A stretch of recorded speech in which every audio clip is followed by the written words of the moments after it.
Okay, chapter 10 is another long one, but a lot of stuff is going on now.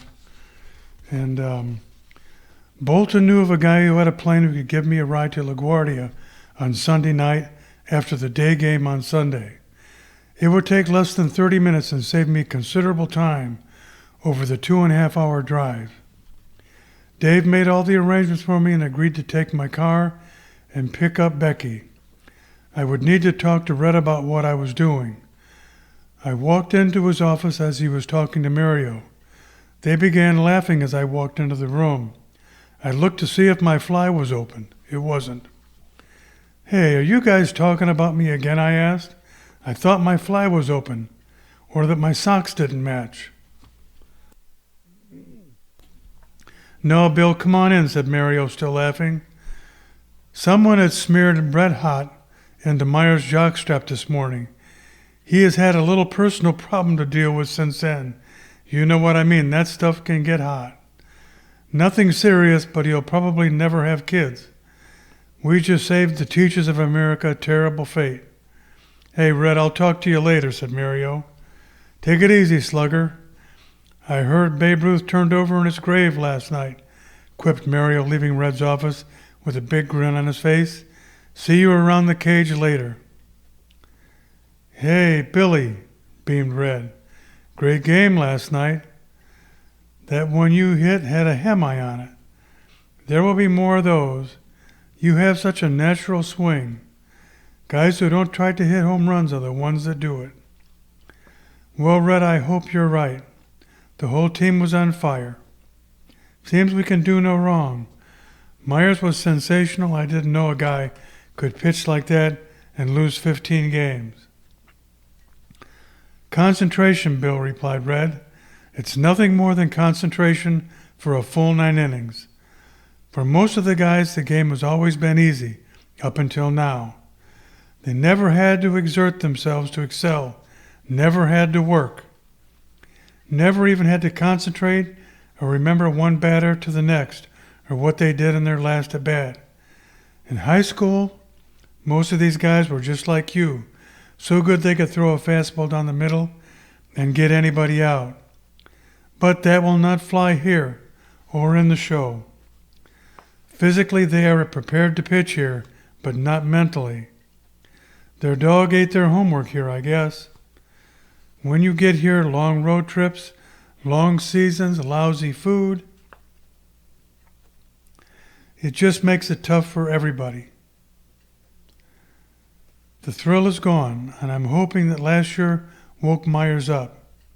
He had about 5 bad starts away from looking for a new day job. Maybe with the night before his performance, he has found and appreciated his day job he has. This team needs him if we're going to go anywhere. There are a number of guys so close to the show or just going home. I hope they make it." "Well, enough philosophy for one day," asked Red. "What's on your mind? You're not looking for a raise or anything, are you? You want to renegotiate your contract? Something like that?" A big grin formed on Red's face. "No, Red, I'm quite happy with what the Yankees are paying me, as it is way better than my previous day job," I jokingly respond. "I don't intend to give any back, but I'm way more than satisfied. I've come to talk to you about Tavi. I think I know a solution to the little rift between the Tavis and Lawlers and myself. To begin to solve the problem, I need to leave late Sunday night for California and will be back before our Tuesday night game. Bolton has arranged a private flight to get me to and from New York quickly. I'll be back well before BP on Tuesday. I wouldn't ask if I didn't think this was important for Tavi or the team." There was a long silence as Red was taking in all that I had said. "You really think you know what's been bothering Tavi all this time? This is a pretty irregular request. You know, once the season starts, your butt belongs to the Monarchs. We don't have time off for vacations during the season." Red thought quietly for a moment longer. I'll tell you what I'll do, said Red in a firm voice. I hadn't planned on pitching you this early in the season, but this may be a good time as any. I'll have you start Tuesday night's game and work for as long as you can, 5 innings or 80 pitches. I'm pulling you then, and I don't care if you have a no-hitter going. We can kill 2 birds with 1 stone, as you won't have to be back for early BP. You'll still have to hit, and I'm still going to bat you third. But you better be here on time. I could get in a lot of trouble for letting you go to Disneyland on some lark. Understand? Yes, Red, I understand, I state seriously. No problem. I'll get back here early for the game on Tuesday, and I promise not to get shelled and get us both on trouble. Okay, go suit up, replied Red. I hope you know what you're getting yourself into, Red states matter-of-factly. You really are like no other player I've ever had before. Yeah, I hope I know what I'm doing as well, I reply. I do love this game, though, and I can sense more fun tonight. Dave Bolton stopped by my locker on the way to the field. He informed me the plane ride to New York is all set, plus the return trip. I tell him Red is having me pitch that night, so I better get back in time for Tuesday's game. A big smile breaks across his face. The big baptism of fire, quipped Bolton. Strap yourself in, kid. It's going to be one heck of a ride. As I was getting dressed for our game with the Pirates, I realized I still had a lot of planning to do before the LA trip could produce the results I was hoping for. Red came by and dropped a piece of paper over my shoulder without saying a word. It contained the names, addresses, and phone numbers of Tavi's parents, his in-laws, and where his wife was staying. Chris Tavi had decided to go back to USC and work on her master's degree in biology. Chris's mom was taking care of her and John's son Scott while she attended classes. I had no idea where Chris and John were in their strained relationship. No one knew if they'd even spoken to each other directly or if John had even had seen his son. John had really shut himself off from everyone on the team. I also hoped and kept wondering if I was even doing the right thing getting involved. I certainly didn't want to cause any of this and could really be jumping right into a fire. It would certainly make no sense if I could forget the whole episode between the Lawlers and the Tavis. Maybe it wasn't even a feud, who knows? Well, one thing for sure, I would know in a couple of days. Sunday morning I would try and make my California phone calls to make the necessary arrangements. I just couldn't let anybody know what I was up to. Dave Bolton agreed to pick up Becky at college for me without letting the Lawlers know and try to explain to her what I was doing, and if she knew of anything that might help. She may become mad at me without ever meeting me. I was taking a lot of risks, getting involved in someone else's problems. I somehow felt confident that the risks were worth it. Red came into the locker room to address the players before the field. He cleared his throat to get attention.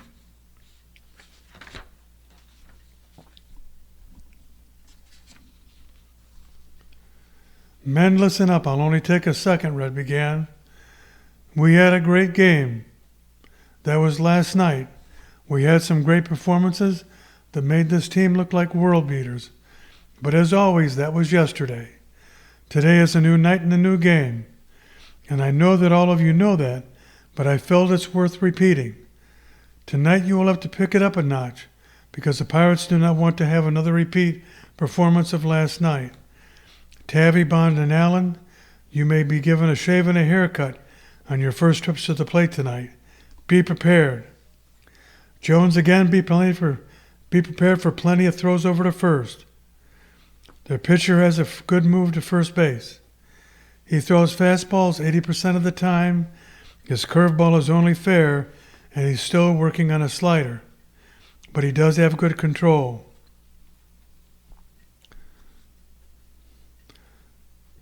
Como is starting for us tonight. Mike, just work on keeping the ball down. Work with Bolton staying back on the black, way below the belt. That curveball you have should be giving lefties fits if you set 'em up. I think we have a team that can catch the ball this year. You don't need to strike out everybody. Let's be thinking on defense. Know the situation, make your throws from the outfield to the right pace, and hit the cutoff man. Throws straight to home do none of us any good. We must keep them from taking any extra bases. I think runs will be at a premium, so let's make the most of our opportunities. First at bat, everybody's taking a strike. Allen, Bond, Tavi, you all have a 3-0 green light. Make it be a pitch you can handle. I hate it when guys start out with 3-0 counts and make outs. Red went back into the office. The mood in the locker room was quiet, introspective and somber. I didn't feel nervous, but I think each player found himself in a more serious mood than on opening night. There was usually one player who can be counted on to keep the team loose. Ours was Dave Bolton. He strolled into the middle of the locker room and began to address the team. His entire uniform was worn inside out. His athletic supporter and protective cup were on his head. The waistband ran across the back of his forehead. The protective cup sitting on the back of his head, and the leg straps dangling around and below his ears. For a cheap calming effect, he wore a pair of those black plastic-rimmed glasses with the big nose and fake mustache, including the springy fake eyeballs, flailing about with every turn of his head. Bolton took a bat and began using it like a judge's gavel on one of the chairs. As well and all, we began to look up and sense the mood in the room was changing as laughter began to sporadically break out. We could hardly wait for Dave to begin speaking. "Gentlemen," Bolton began, "it's come to my attention that already this team is showing serious symptoms of the dreaded disease that seems to strike all too many baseball teams and players earlier in their careers, forcing them out of this game that we all know and love into new career positions that required starched white shirts, ties, and even socks. These positions will only pay a fraction of our current wages. Just the thought of it sends shivers down my spine. Some are even forced to go back to college in a symbolic effort to become more educated and cultured before actually having to enter the dreaded job market. I felt it was my duty and obligation as your self-appointed spiritual/medical advisor and examiner to help any way I could. It is not my wish to begin my work as a CSI, arriving late to the crime scene only to assess what's going wrong, but to use my special powers to alert you to those cosmic bombardments that are altering you physically and mental states, robbing you of your full potential." Laughter is now spreading throughout the room. Some are just shaking their heads in disbelief. "Hey, Bolton, you been standing around a leaky microwave too long?" shouts Reggie Bond. "I think you've cooked the few remaining brain cells you had left after last year. Your mother is a church secretary. It would kill her to see you like this. No wonder your life insurance is rated." The team is relaxing as chatter and laughter fills the locker room after Bond's remarks. Bolton, relentless as he is, continues on undaunted. "Ah, Mr. Bond, I presume," replies Bolton. "I see you remain an unbeliever in our midst. One of the early symptoms is a lack of concern for this serious medical condition. In most cases, early detection is critical in saving the patient. Please don't take this personally. The disease can attack anyone at any time." "It ain't the disease you need to be worried about. It's me," shot back Bond. Now I know why they call you Dr. Strangeglove. It's not for your catching ability, which is limited either. The room breaks up as Bolton bangs the bat onto the chair, trying to restore order. Mr. Bond, as Dave readdresses the group, the name-calling only further indicates an accelerated necrosis, exacerbating your ability to think clearly and spreads the disease throughout the extracurricular nervous system. This must not be left untreated. The team cannot take the field with any member exhibiting such fatal symptoms as these. If left unchecked, untreated bodies could be scattered across the field by the 5th or 6th inning. It could be the equivalent of a neutron bomb, leaving the buildings intact but no survivors. Reggie, I don't think you want that on your conscience, do you? Bolton, what do you call this disease of which I supposedly have the symptoms? Shoots back Reggie. This ought to be good.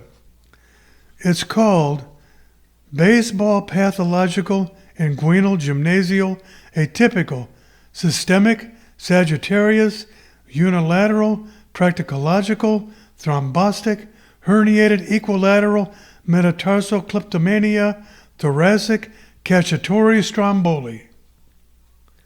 The first to have this was Pinocchio, and that is why the last symptom is named after his captor, the great Stromboli, replied Bolton with a straight face. The players were all amazed that Bolton could even say it. They weren't even going to ask him to spell it at this point. Everyone is shaking their heads. You've been watching too many B-horror movies, shouted someone from the back of the room. Okay, Bolton, as Reddy decides to play along. What can we do to cure this disease, as we sure don't want the playing field full of old dead baseball players, what with all the children watching and all? That's the spirit, responded Dr. Bolton. I can sense you are on the road to recovery already. Let's hope one of us is, replied Bond. I think you may be too far gone to help anyone, even yourself. Is that jockstrap cutting off circulation to your brain? Bolton then spreads some towels on the floor and places chairs in a circle around the towels, motioning for some players to take their seats. This will be a team effort. Let the treatment begin, stated Bolton. The players filled the empty chairs, circled around the towels, as Bolton asked Bond to lie on the floor of the towels, facing the ceiling. Bolton went to his locker and pulled out an old porcelain bedpan. Reggie started to get back up off the floor. Man, you're not pulling some freaky stuff on me, shouted Bond to Bolton. I will hurt you, you know. You really have taken too many foul balls off your mask, haven't you? The room erupts with laughter.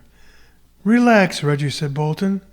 Your part of the treatment is strictly passive, as there is no invasive procedures happening here. The only thing invasive is going to be my shoe up your butt, laughs Bond.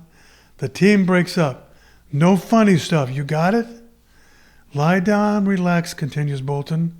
Close your eyes. Think of yourself relaxing on some beautiful beach in some faraway tropical paradise. The warm sun is radiating across your skin. A breeze is floating in off the crystal blue ocean, glancing off your skin. You can hear the palm tree branches brushing against each other against a background of bird calls. You can feel the warm